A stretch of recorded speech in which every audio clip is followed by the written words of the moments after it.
Morning brought an end to the storm, leaving trees soaked with rainwater. The river almost overflowed with a rush of nature's music.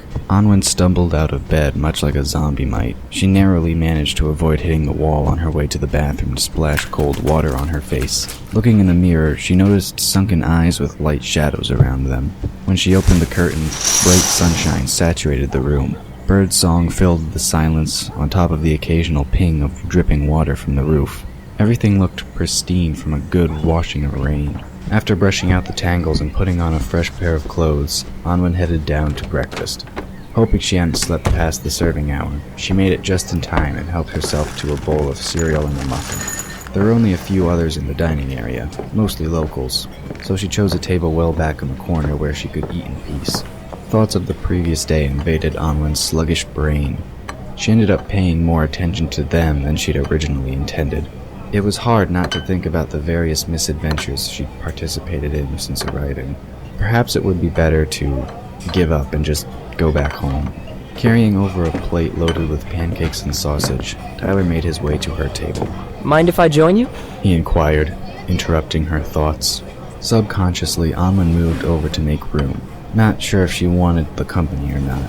It wasn't like he didn't have a choice of seating. Almost the entire dining room was empty. But he appeared so friendly that she couldn't help but forgive him for his little interrogation from the day before. I guess. Tyler slid in beside her and pulled a milk carton from his pocket, setting it next to her bowl. I noticed you forgot to get some, he commented, then turned his attention to his plate. Anwen stared at him. Just what was with this boy? He noticed things about her that no one else seemed to notice. He was hot and cold around her. Sometimes he behaved as though they were the best of friends, but then he'd turn around and act like she was some undesirable thing he had to deal with. It was unnerving, and more than a bit confusing. She was too tired to deal with it. Images from her dreams flashed behind her eyes. Headlights sweeping the parking lot. Her father gripping her hand, running across the pavement, hearing the shot echo with blinding light as her father fell to the ground, staring in horror as her father lay there, lifeless. You awake? Tyler leaned closer, his head tilted to one side as he looked up at her face. He noted the circles under her eyes and wondered if she'd slept at all. Anwen started, coming from her reverie. Huh? She blinked a few times to try and clear the images from her mind. It took some effort as the image of her father's lifeless body refused to budge from behind her eyelids. Having regained her attention, Tyler sat back in his chair. I asked if you wanted to visit some of the other local areas of interest. He smiled. His eyes sparkled from the natural light entering the room. It's a gorgeous day, and after a storm like last night's, Lake Wyvern will be amazing. How about it? Anwen returned his smile with a bemused one as she looked down at her cereal bowl. Another non-date? She rubbed the back of her neck, catching one of the chains with her fingers. If Tyler wasn't willing to give up on her, maybe she wouldn't either. If you like, Tyler admitted. Or you can consider it another part of your tour. Either way works for me. He rested his chin on one hand, gazing at her with a mischievous smile. I promise there won't be any sheer drop-offs this time around. Anwen laughed at that admission, dispelling any future thoughts of that fateful night. With an offer like that, who could refuse? Tyler slapped the table enthusiastically. Very well, Miss Post. Shall I pick you up in about half an hour in front of City Hall? Anwen bit her lip. Sure. Gives me a chance to finish breakfast and maybe even freshen up a bit. Good. Wear boots, he advised. Picking up his plate, he disappeared through the open doorway to the main lobby. Anwen shook her head after him and finished her cereal. Exactly 30 minutes later, Anwen stood in front of City Hall. Her boots were laced with her carry-all hanging from one shoulder. Looking down the far end of the street, she tried to see if Tyler was coming from that direction. When he suddenly appeared behind her, she couldn't help but jump. Don't do that! She admonished as he came around with a roguish grin. Don't do what? Startle you? Somehow I doubt that's something I can control. He chuckled and led her towards a moped scooter parked a little ways down the street. Your chariot awaits. He gave her a sweeping bow. Anwen raised an eyebrow at his antics, choosing not to comment as she climbed on. He took a seat behind her, placing both hands around her waist so he could reach the steering column. You have a license for this thing? Anwen asked with a quick glance around. She'd never ridden on anything with only 2 wheels, except for the bicycle she'd had as a child. She found the idea a bit unnerving. Tyler just laughed. And if I don't? but he didn't give her time to answer as he revved up the engine and shot off down the road, heading in the same direction as the day before. Without a lot of traffic, they were able to make good time. The roads had dried, thanks to the late morning light. Despite that, there was still plenty of mud on the shoulders. When they neared the turnaround with the picnic tables, Tyler didn't even slow down. Instead, he continued on down the road, passing the protrusion hiding the lake from view. I thought we were going to the lake. She wished he'd offered her a helmet. Not that he had one on either, but it would have made her feel better about everything. She knew her mother would kill her if she ever found out about this. Her father, on the other hand, probably wouldn't have minded. We are! He called back and geared down as they rounded a bend in the road, taking the sudden decline in stride. The peak they'd paralleled came to an end, letting the lake show once more around the solid stone. He pulled up against the guardrail, separating the road from a thin stretch of land, and helped her off the bike. Running fingers through her hair, Anwen tried to get out the tangles caused by the breeze. When she looked towards the sparkling water, she realized they'd come around to the far side. And if she looked down, she could almost make out what looked like a natural dike spanning the end. It separated the lake from the cascading waterfalls further down. Wow. Tyler leaned back against the guardrail and soaked in the sunshine, letting her admire the view. Beautiful, isn't it? I like to come here when I need time away from everything. Takes your breath away, doesn't it? Anwen just shook her head. That's an understatement. Letting her gaze travel back towards the other end of the lake, she focused on the island in the middle. It looked more like a giant turtle shell sticking up from the water. There was a smaller island pointing away from it, making up the dragon's tail. She couldn't see the head from her vantage point, but the view more than made up for the slight disappointment. The sapphire water sparkled in the light, reflecting back white sparks, almost as if from a precious jewel. Why is the water so blue? Not bothering to move from his position against the guardrail, Tyler watched her. Some folks say it's just a reflection from the sky, which you have to admit is quite lovely this time of day. With nary a cloud in sight, the weather here can be different from day to day, especially under the dragon moon. Of course, there are others who believe the blue comes from a certain type of crystal, sometimes found washed up on the shore. When someone finds one, they will usually throw it back in, though. It's supposed to be good luck if you do. Anwen turned to him, hands on her hips. And are all of the people here so full of superstition? Shading his eyes, Tyler gazed out across the water-filled valley. Civilizations are built on legends, or so I'm told. Anwen let out an exasperated sigh. There you go again, being enigmatic.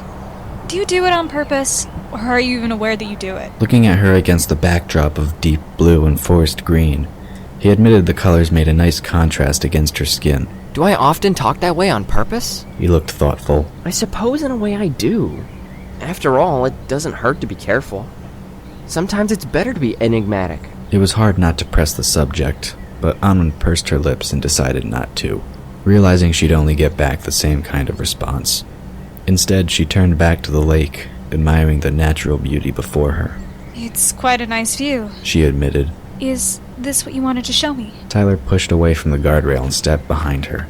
He pointed to a trail which started behind a clump of weeds and tall grass. If he hadn't pointed it out, she would have missed it. No, it's at the other end of that trail.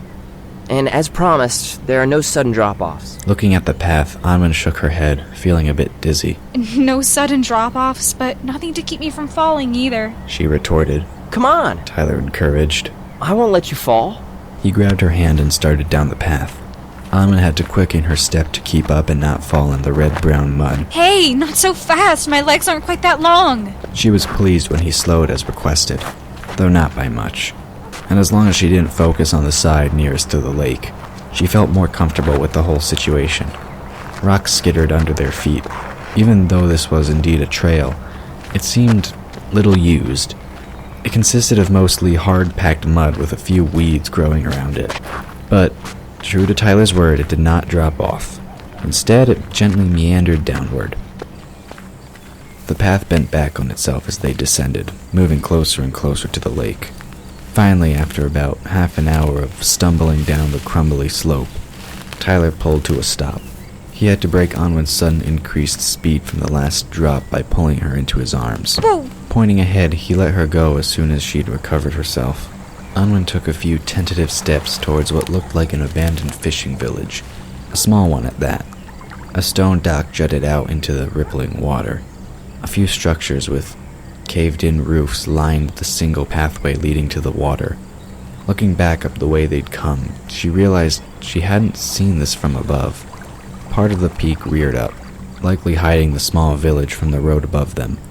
It was certainly convenient, she decided. She turned her attention back to Tyler as he began to speak. It's not the ruined city, but it is part of the original settlement.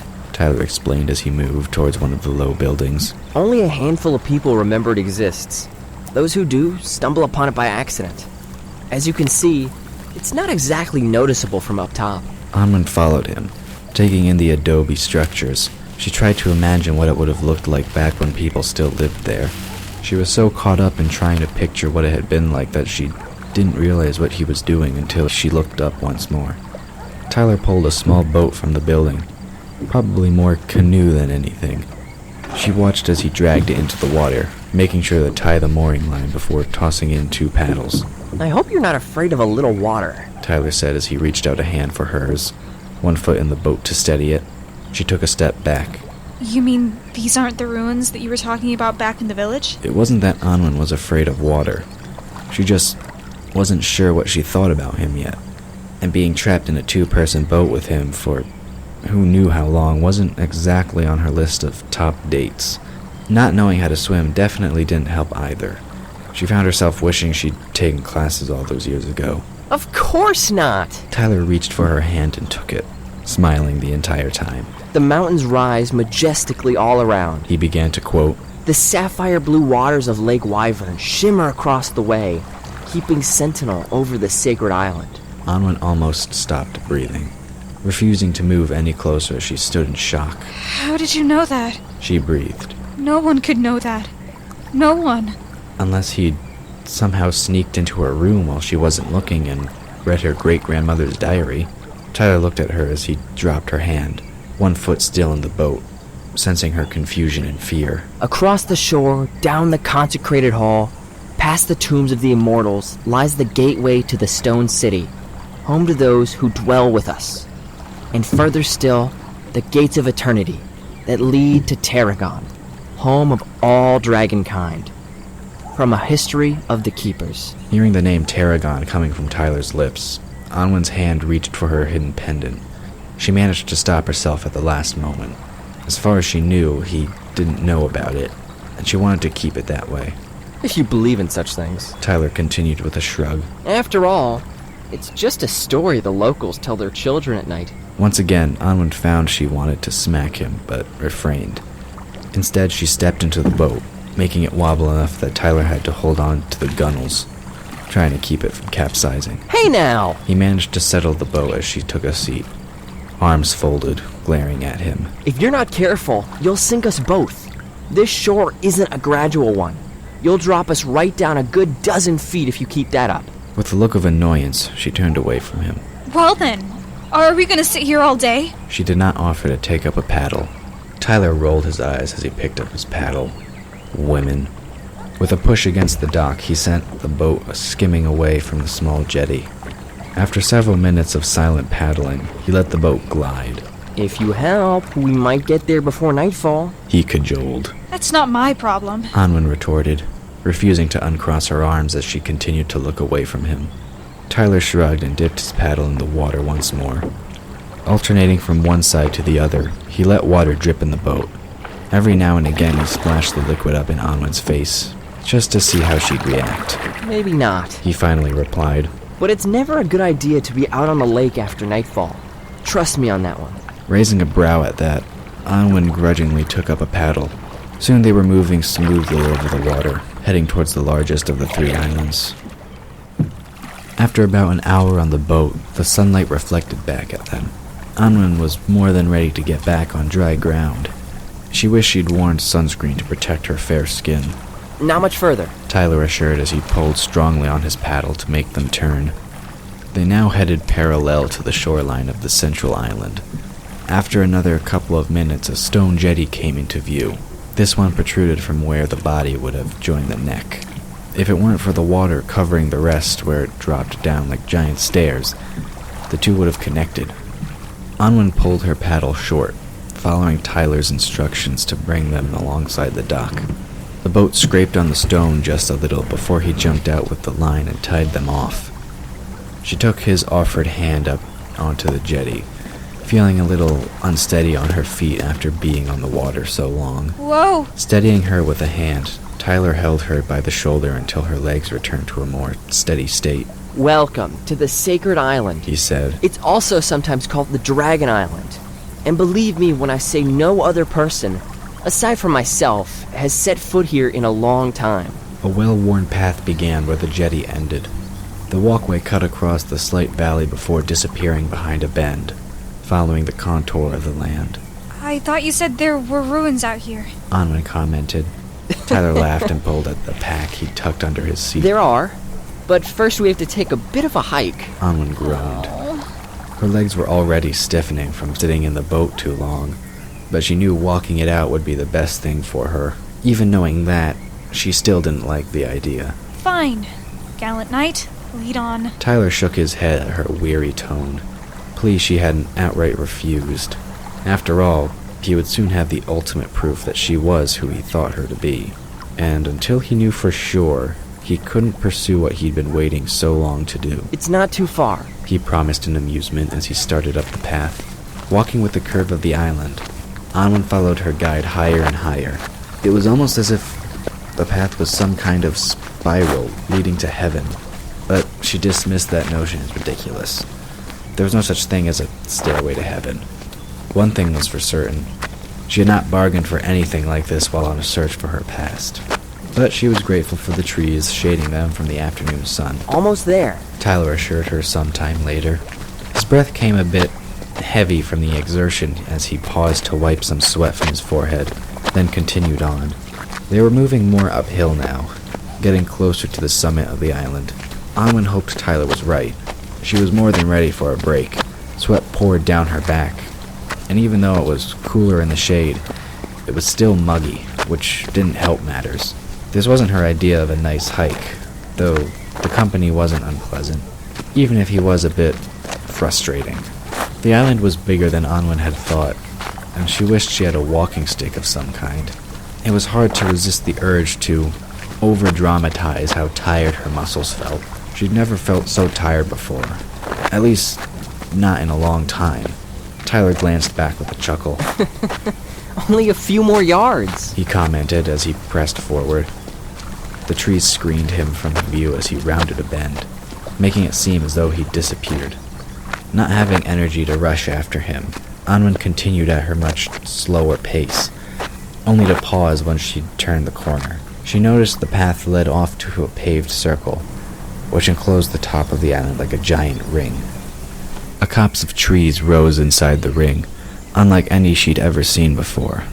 Their smooth bark was almost silver in color. The trunks and branches rose almost regally upward to an emerald canopy that crowned the island. Makes the whole climb worth it, doesn't it? Tyler asked as he stood beside her. Remember those branches used to make the lattice over the tombs heading towards the ruined city? This is where they came from. Anwen did a double take. Wait, what? You mean... She stared at him like he just sprouted a third eye or a tail. Tyler's smile widened. That's exactly what I mean. When I told everyone it had been lost, I was lying. It's been here the whole time, in plain sight for anyone who knew what they were looking at. Looking on the strand of trees with this new perspective, Anwen couldn't help but feel a sense of awe. She was standing on the sacred island, just outside the sacred grove. How much weirder could things get? Come on! I want to show you something inside. He turned back to her, one hand held out in invitation. Anwen's eyes went wide, contemplating what he was asking her to do. Not really a religious person, she had still been taught to respect the religion and sanctity of other cultures. Was it all right for her to be there? Especially in the condition she was in, dirty from climbing, sweaty from the heat, and not expecting this outcome. She still felt unprepared on every level. It's all right. Tyler coaxed, guessing at her hesitation. I promise. It's what you hold inside that matters, not the outward appearance. With increasing uncertainty, Anwen slowly walked towards him, quoting her mother under her breath. The pure heart is your greatest ally. Anwen felt something unusual the moment she crossed over the boundary. It felt as though an electric current had passed through her body. It wasn't an unpleasant feeling, but most definitely an unexpected one. The sensation left her feeling as if every hair on her body was standing on end. Looking down, she noticed a faint glow surrounding her like a well-fitted glove. What in the world? She asked as she moved her hand. Trace amounts of blue and silver energy trailed behind her movement, like eddying snow. Tyler smiled, taking her hand, and pulled her further into the grove. The circle sometimes manifests the energies of one's soul, He explained. It magnifies them to a visual plane.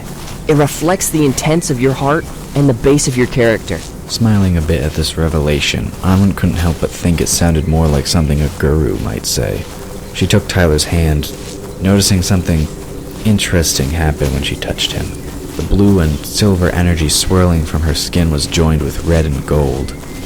The two energy trails interacted off of each other in a mesmerizing dance of light. She was so caught up in watching this display that she didn't realize he'd led her to the center of the shrine. Looking up, she noticed a circular altar made from the same stone found in the consecrated hall. The altar stood in a large circle of grass, apart from the trees around them. This is what I wanted to show you, Tyler said as he let her hand drop from his, causing the red and gold energies to fade. The blue and silver also faded from view. It is said that the ancients came here for wisdom and knowledge. I thought it wouldn't hurt to see if the shrine could offer up any insights into your own quest. Since we've seen a faint glimmer of your destiny, it never hurts to ask for clarification. He gave an almost sheepish shrug. Chances were good nothing would happen, but he wanted to be sure. He'd contemplated the image the vision dust had shown them for most of the night. He'd been unable to reach any conclusions, except that her destiny dealt with dragons. But it was entirely possible there was more to it than he was willing to admit. She was a porter, that much was certain. But what about the potential of her being something more? Anwen walked towards the shrine, noting a sort of decorative script on top. As she moved, she mentally traced the intricate symbols intertwining with each other. It was as if they were repeating the dance she'd just seen between Tyler's and her own energy. Why are you so concerned with my future? Before this week, you didn't even know who I was, let alone that I existed. Everything you said or told me doesn't make sense, like you're purposely spouting riddles. Who are you? Closing his eyes, Tyler let his hands rest at his sides. He clenched, then unclenched his fingers. That's not important. What is important is who you are. I knew the moment I saw you walking off that train that you were here with a purpose, a quest if you will. I also knew it was not of the ordinary kind, that your past drove you, for whatever reason. Her heart skipped a beat. You were watching me? The whole time? Every moment? It became harder to breathe. Images of that rainy night filled her mind. She could hear her father's voice, his final whispered words echoing her ears as she knelt by his side. Never forget who you are, or where you came from. Anwen had promised to find that place. Her head was spinning as she realized what Tyler was saying. But why? Tyler opened his eyes, which were no longer blue, but a liquid gold in color, almost like cat eyes. I can't afford to be wrong about you, He continued. His voice was soft, but he held a hidden hardness to it, almost like desperation or failed hope. To Anwen it seemed as though she was trapped in a room with no air as she swayed like a mirage in a desert. But She blinked a few times, trying to inhale, and failed. I don't... Spots swam before her eyes. Her eyelids closed as she crumpled to the ground, her head hitting against the edge of the shrine, her face paler than usual. She had flung one hand out towards the dark circle next to her, fingers brushing the glistening stone that now cradled her head. Tyler rushed to her side and felt for a breath, one hand reaching to feel for a pulse. Relieved to find both, he took her closest hand into his own as he knelt on the soft grass. Eyes closed, face turned towards the sky. He began to chant softly, speaking in a language not used in many years.